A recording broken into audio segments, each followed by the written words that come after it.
The small stage at the community music fundraiser in New Hampshire vibrated under warm golden lights, blending with the soft rock blaring from the speakers. The local crowd, kids, parents, and seniors, gathered around the outdoor area holding soda cups and signs supporting arts education for children. A large banner hung behind the stage reading, "Music for the Future," shimmering in the sunlight. Jake, a 17-year-old libertarian, stepped onto the stage with an electric guitar slung across his shoulder like a warrior ready for battle. His friends, below, cheered, "Go Jake!" Without hesitation, he plugged into the amp, flipped the switch, and launched into his performance. Jake's fingers erupted from the first note, a lightning-fast tapping sequence ringing out sharp and wild through the roaring distortion. He flew across the fretboard, shredding with precision, his left hand a blur, his right hand striking relentlessly. The younger crowd gaped, a few shouting, "So cool!" Jake smirked, tossing in a sweep-picking run, the notes cascading smooth and ferocious. "This is free music," he yelled, his voice cutting through the noise, "way beyond that outdated conservative stuff." His friends clapped wildly. A long-haired guy shouted, "Jake's the best," while a few older folks nodded, one muttering, "Fast but nothing special." Then a murmur rippled through the crowd. The back gate swung open. Karoline Leavitt, White House press secretary, and the event's guest of honor stepped in. She wore a crisp white shirt with the sleeves rolled up, fitted jeans, and leather shoes dusted with road dirt. Cheers erupted. "It's Karoline Leavitt." Phones raised, kids waved, parents whispered, "She's here to support the kids." Karoline flashed a smile, nodded to the organizers, and made her way to the instrument display, a featured item for the fundraising auction. Jake paused mid-riff, eyes flicking toward her, brow furrowing. Karoline stopped before a black Fender Stratocaster, her fingers grazing its body as if testing the wood. An organizer handed her the guitar. "Give it a try, Karoline." She nodded, plugged into a small amp, and flipped the switch. A warm, clean note rang out. A few onlookers nodded appreciatively. Jake sneered, turning to his friends. "Check out this MAGA chick. Bet she only talks big. Can't really play." They laughed. "She's probably going to play some conservative country to flex on Twitter." His voice wasn't quiet. A few nearby folks glanced over. Karoline paused, looking up, her gaze landing on Jake. Unfazed, she gave a cool, confident smile. She tuned the strings, plucked another note, deep and sharp. More nods from the crowd. Jake stepped forward to the edge of the stage, pointing at her. "Hey, Leavitt. Think you're better than me?" His voice boomed, drowning out the background music. The crowd hushed, then buzzed with anticipation. "I challenge you to a guitar duel right here in front of everyone. You up for it, press secretary?" His friends hollered. "Take her down, Jake." Phones shot higher, flashes blinking, like tiny lightning bolts. Karoline stood still, hand resting on the Fender's neck, her eyes locked on Jake. She didn't rush, just smiled faintly, sharp, assessing, like she was sizing up a rookie reporter. "Guitar duel," she said. Her voice was low, but clear enough to cut through the noise. "Sure." She stepped onto the stage. Her leather shoes clicked against the wood as she took her place, holding the guitar with eerie calm. The crowd roared. An older woman whispered, "That loudmouth kid's in over his head." Jake smirked, eyes blazing. "You're toast, Leavitt. You can't last a minute against me." He cranked his amp, a low buzz humming from the speakers. Karoline adjusted her volume knob. His friends jeered, "She's done, Jake. Knock her out." Jake turned to the crowd, hand raised. "Who wants to see me crush this MAGA chick?" Cheers erupted. Some adults crossed their arms, eyes shifting toward Karoline. A middle-aged man muttered to his wife, "He's cocky, but Karoline's no rookie." She smiled. "Just wait." Karoline didn't respond. She slung the guitar strap over her shoulder, fingers poised on the neck. "You start," she said, steady and challenging. Her amp buzzed softly. Jake jutted his chin, eyes burning. "This is freedom versus conservatism," he growled, voice low and loaded. "And I'm going to win." His amp roared, distortion cranked to the edge, rattling like a race car revving before launch. The crowd, kids on shoulders, parents holding drinks, seniors lined in lawn chairs, tightened their gaze on the stage. Jake stood wide-legged, guitar strapped tight across his chest like armor. His stare locked onto Karoline Leavitt. "Watch this, Leavitt," he shouted, cutting through the background music like a blade. "This is real music. You've got no shot." His friends roared their support. "Take her down, Jake." With a smirk, he raised his hand and struck. From the first note, it was chaos. A blitz of hammer-ons and pull-offs screamed from the amp, slicing the air like glass. Jake's left hand tore across the fretboard at a blistering speed, right hand picking, with ruthless precision. It wasn't music, it was a warning shot. Gasps rose. Some kids yelled, "Jake's insane!" He didn't stop. He doubled down, launching into a two-hand tapping run, fingers hammering the high frets like sirens in a storm. The sound swallowed the breeze, silencing everything around it. Then came the sweep picking, fingers slicing the strings like wind, shears, the notes sharp, fluid, untouchable. The long-haired kid near the front yelled, "Leavitt can't keep up." Jake nodded, feeding off the energy. His expression twisted into a metal snarl, grimace, head tilt, tongue out, a performance soaked in bravado. A young girl filmed from below, mouth open. Mid-solo, Jake let loose a shout. "Top that, Maga!" His eyes cut to Karoline, waiting for the flinch, but she didn't blink. Her hand rested lightly on the fenders, neck, eyes calm, measured, watching. She gave a small nod, like she was waiting for him to finish burning himself out. Jake pushed harder, fingers a blur, sweat breaking across his forehead. He threw in another complex tapping run, then yanked, the whammy bar squealing like rubber burning on pavement. Some seniors winced. A couple shook their heads. Jake's crew kept cheering. "She's done." A few kids bounced to the beat. Adults, less moved, fast but exhausting, a man murmured. "All flash, no soul," came the quiet reply. Jake didn't hear them. He was locked in, unshakable, unstoppable.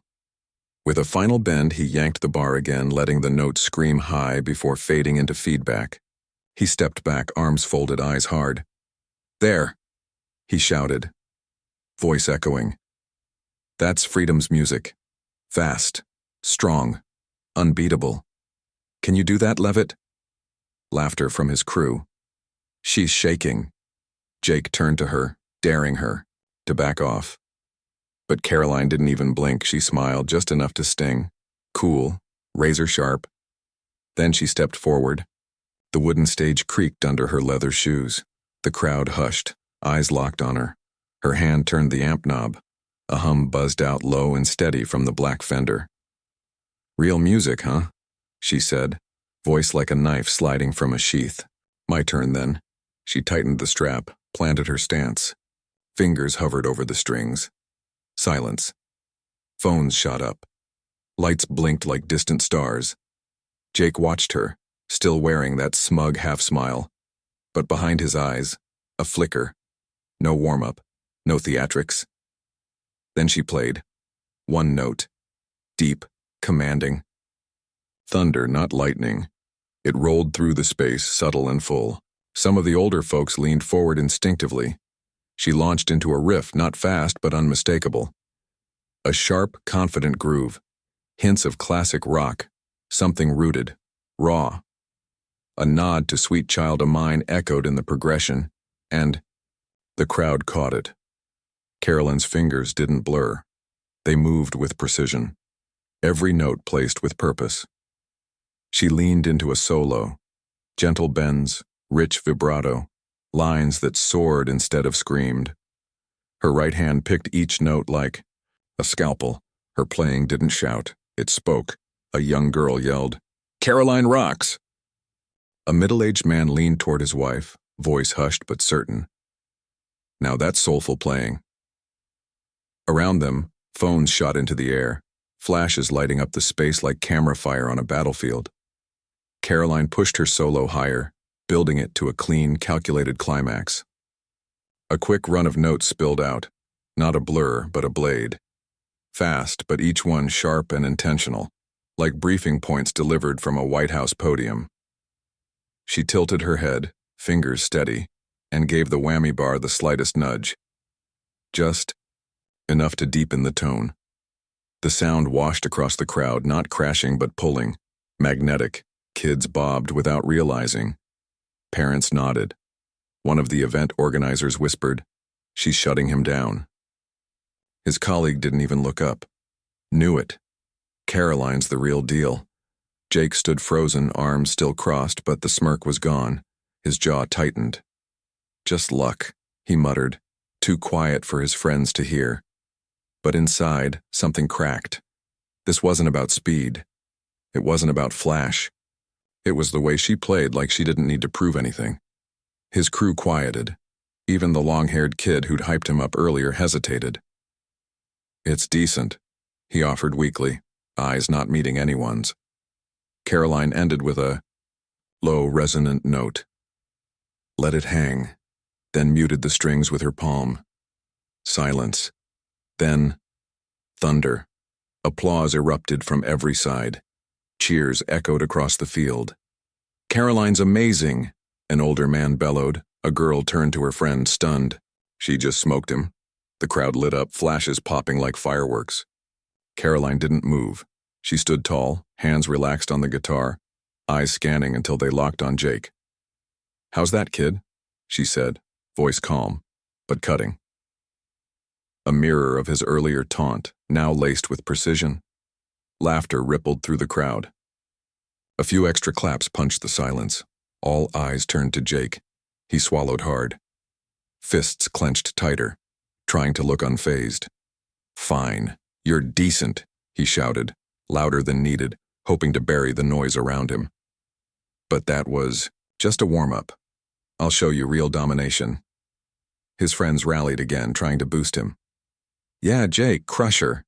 But it didn't land. A few adults shook their heads. "This kid's clueless," an older woman muttered. Karoline didn't even flinch, just smiled, cool, confident. She stepped back, hand resting on the neck again. "Your move." Jake gritted his teeth. His glare could have started a fire. No way was he losing. Not to her. Not in front of everyone. Not with the doubt growing around him like vines. He took a breath, clicked the amp back on. A low hum buzzed from the guitar, restless. He shot Karoline one last glare. She just got lucky, he told himself. Speed's everything, I'll prove it. He slung the strap on, took his stance, but his fingers trembled just slightly. "This is real music," he roared, trying to shake the nerves. The crowd quieted, uncertain. Phones rose again. Karoline stood still, calm, unshaken. Jake dove in. A flurry of lightning-fast notes burst out, faster than before. A wall of sound.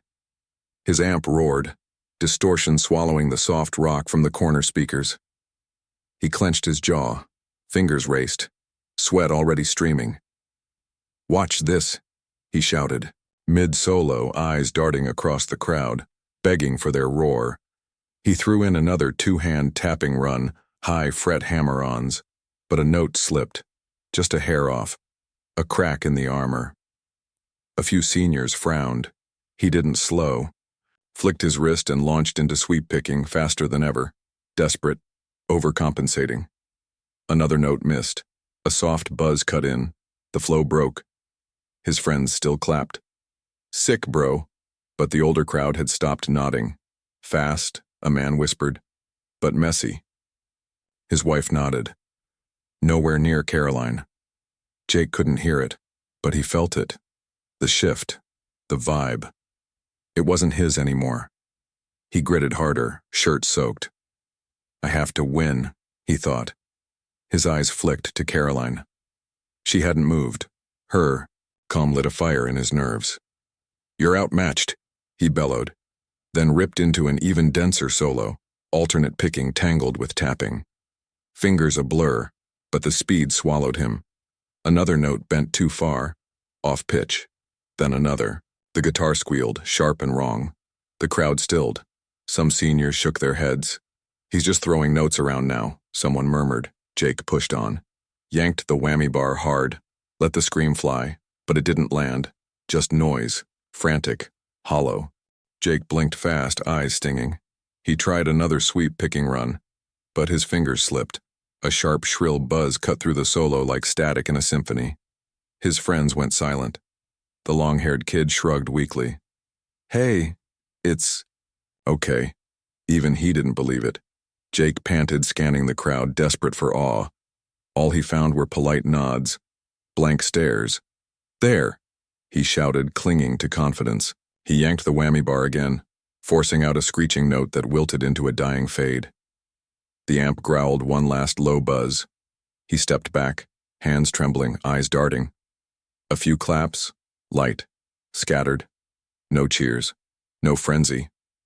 A young girl leaned to her friend. Fast, but all over the place. An older man shook his head. Karoline was way better. Jake heard it, felt it. His chest tightened. For the first time, defeat crept in. He turned toward Karoline, plastering on a smirk that didn't reach his eyes. Well, Leavitt, he called, voice shaky under the volume. Think you can top that? His friends didn't back him up this time. They looked away. Karoline didn't even blink. Her voice cut through the low murmur of the crowd. Calm, clear, deadly. Let me show you what music really is. She stepped forward. Leather soles tapped softly on the wooden platform. Her hand reached for the amp, just a slight tweak to the volume. The bass hummed to life beneath her fingers like the rumble before a storm. The crowd leaned in. Phones lifted. Flashes lit the dusk. No warm-up, no flex. Karoline struck the first chord. A deep, bold note boomed from the amp, thick as thunder. It shook the stage. The crowd froze. Some of the older audience members nodded, their eyes lighting up. They could feel it. Something different was coming. Then she launched not a solo, but an assault. An explosive rock riff, raw and alive, channeling Back in Black. Her fingers didn't blur. They commanded. Each note landed with the weight of a sledgehammer. The guitar didn't wail. It spoke. Warm, gripping, relentless. Jake stood rooted, fists tight around his guitar, eyes locked on her. Karoline didn't pause. She flowed into a solo, her left hand bending strings with care, coaxing out soulful, aching highs. Her right hand picked each note with absolute control. It wasn't flash. It was story, tension, struggle, victory. All of it was there. Her late nights at the podium, her toddler crying at 3 a.m., every word she ever had to fight for, poured into every string. A teen shouted, "Karoline's unreal." A man muttered to his wife, "That's from the heart." Phones rolled nonstop. The sky flickered with flashes. Karoline pushed it higher. Flurries of notes cascaded like sparks, not for speed's sake, for power. Each tone landed clean, sharp. The kind of sharp she'd once used behind a microphone in front of hostile reporters. She nudged the whammy bar, just enough. The guitar wailed, not chaotic, but cathartic. The sound swept across the outdoor space, lifting the crowd with it. Kids bounced, adults nodded unconsciously to the rhythm. An organizer whispered, "She just knocked him out." "Karoline Leavitt's #1, the colleague replied without hesitation. Jake swallowed hard, hands trembling, eyes locked on her. He wanted to shout, to laugh it off, to call her lucky. But the sound from her fender silenced him. She hadn't just played. She'd taken over. No frantic speed, no hollow flash, just soul and total command.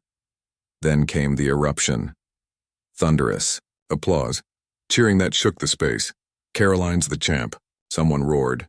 She ended with one final long, low note, let it hang, then muted it gently with her palm. The amp faded into a hum, and the crowd exploded, clapping like thunder. Whistles, shouts, chants.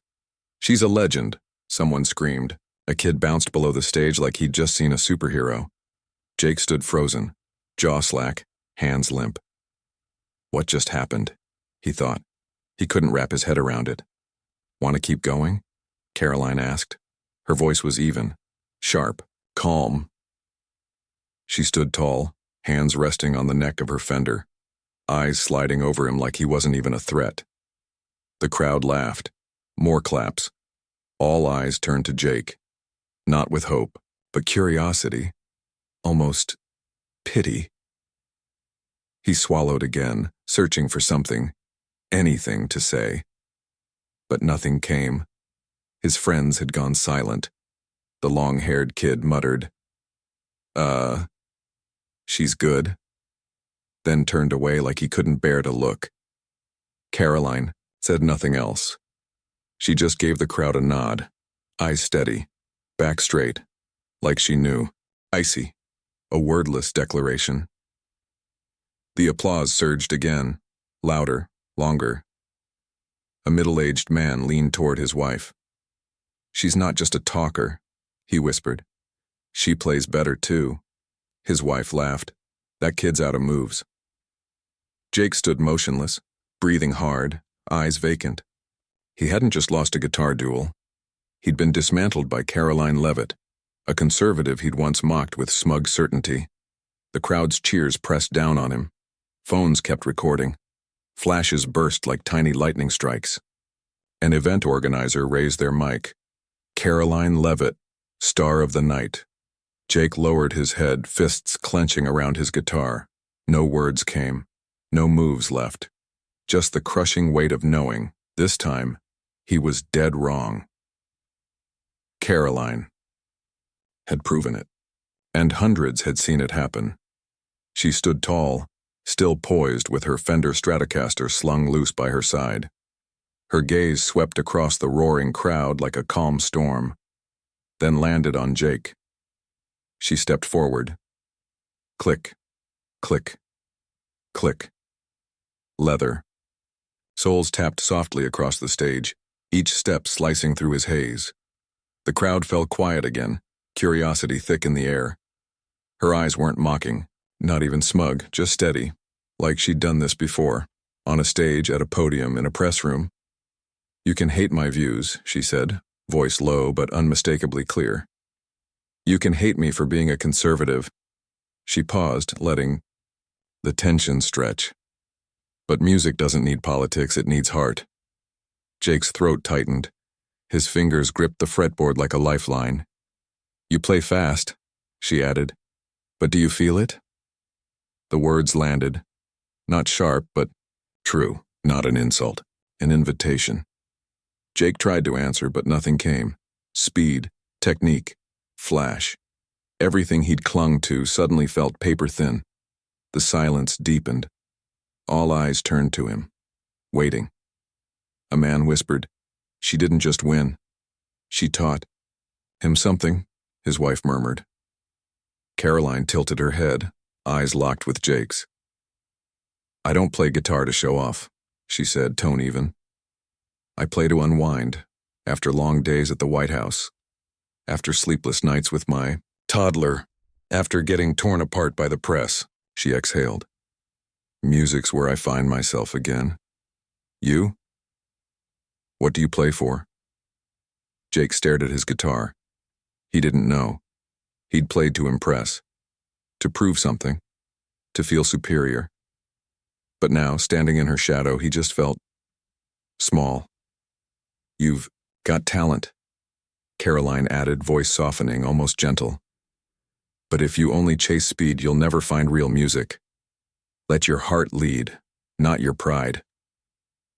Jake finally looked up, not in defiance, but in something new. Respect. Her words didn't sting. They rang true, honest, unfiltered, like everything else she did. The crowd shifted. Some nodded. "She's right," someone said. A girl whispered, "She's not just good, she teaches." Jake took a breath, still gripping his guitar. His voice cracked. He stopped. Then slowly he looked up at her again. "Can I try again?" His voice was quiet, but sincere. A few people clapped softly. Someone whispered, "He's turning around." Karoline smiled, just barely. Her first smile of the night. Small, warm, real. Play, she said with a nod. But this time, let your heart lead. Jake bowed his head. Hands shaking, he lifted his guitar. He switched the amp back on. A low hum buzzed beneath his fingers. This time, no distortion, no flex, just silence and breath. He stood still, then plucked the first note. It was slow, warm, unrushed. His fingers moved with care, not showmanship. Each note like a question, searching. He bent a string gently, letting the sound linger. Not perfect, not flashy, but honest. For the first time, he played from somewhere deeper. The crowd stayed quiet. Then, soft claps, not frenzy, but warmth, encouragement. An older man nodded. He's learning, a woman whispered. Karoline changed him. Jake stopped, looked up at her, his gaze, no longer brash, but open, grateful. Karoline nodded back. Her icy composure softened now, just a little. Better, she said quietly. But you've got more to learn. She turned, gave the crowd a nod. The applause rose again, trailing her footsteps as she walked off stage. Jake remained where he stood, hand resting on his guitar's neck, eyes thoughtful, following her exit. He hadn't won, but he hadn't lost, either. Something had shifted. Not defeat. A beginning. And above the hum of fading cheers, one quiet question echoed in his mind. What do I play for? Karoline had given him something no victory ever had. A reason to find the answer. And for the first time he wanted to explore it. Jake bowed his head, fingertips brushing the strings. He plucked a single, low note. Slow, unhurried. So unlike the frantic shredding he'd once worshipped. The cheers had faded. His friends had slipped away, leaving no jabs or applause behind. But a few in the crowd lingered, their eyes curious, supportive. An older man nodded quietly. He's starting to get it. Jake said nothing. He just stood there, one hand resting on his guitar, the other hanging loose. What he felt wasn't pride. It was something new. Curiosity. As Karoline Leavitt stepped off stage, the internet lit up. Clips from the fundraiser flooded Twitter and TikTok. Karoline KO's the arrogant kid, one tweet read, paired with a video of her blistering solo. Another, viral post on TikTok showed Jake's messy fretwork next to her polished riffs, captioned, "When you challenge the wrong person." Backstage, Jake sat alone, phone in hand, scrolling through early reactions. He's too full of himself. Karoline's a legend. The backlash was swift, but it didn't crush him. Because Karoline's words still echoed louder than the noise online, they stayed with him, not as humiliation, but as something grounding. The next day, their guitar duel broke out of New Hampshire and went national. Millions of views. Headlines exploded across the spectrum. Press Secretary Karoline Leavitt schools cocky guitarist. Karoline vests. Jake trended at the top of Twitter.Fox News, CNN, YouTube clips, reaction videos, commentary. Everyone had an opinion. But Jake wasn't thinking about the headlines. He sat on the edge of his bed, headphones on, guitar across his lap. No more lightning-fast metal licks. No blaring distortion. Instead, he played something Karoline had suggested before she left. Stairway to Heaven. Jimmy Page's delicate intro filled his ears. Jake closed his eyes. His fingers followed, slowly, tentatively across the fretboard, mimicking each bend with care. He paused, tried again, then smiled, not smug, but something gentler. A smile of discovery. He set the headphones down, gaze settling on the guitar like he was seeing it for the first time. "She's right," he whispered. "It's not speed, it's heart." He plucked a simple progression. Let the notes breathe. No rush, no flash, just feeling. And for the first time, he wasn't playing to impress anyone. He was playing to understand. He thought of Karoline's question. What do you play for? Before, he'd played to prove he was freer, louder, more modern than the so-called conservatives he dismissed. Now he saw that music wasn't a battleground, it was a bridge, a way to connect not just with others but with himself. He stood and walked to the window. The stars shimmered above. Karoline. Not the MAGA chick. Not the enemy. Not even just the woman who beat him. She was the one who'd opened the door he hadn't known was there. She hadn't just outplayed him. She'd made him rethink everything. Jake turned back, picked up his guitar again. He played a short piece, soft, flowing, imperfect, but honest. An unspoken thank you, woven into the notes. He set the guitar down gently, still smiling, not for victory, but for something more important. The search. The final note hung in the still, air like a quiet promise. He would learn to play from the heart, like Karoline, and this time, he'd do it right. The story of a liberal team challenging Karoline Leavitt to a guitar duel, only to be humbled by her quiet brilliance, captures more than a viral moment. It mirrors America's deeper cultural divide. Jake, with his resist shirt and burning belief in musical freedom, represented a generation eager to disrupt, sometimes arrogant, often dismissive of opposing views. Karoline, a conservative White House press secretary, was someone he'd mocked without a second thought. But their showdown wasn't just a contest of skill. It became a collision of worldviews, of ego and experience, speed and soul. Karoline didn't respond to Jake's barbs with outrage or arrogance. She answered with artistry. Music doesn't need politics. It needs heart. That line cut through louder than any solo.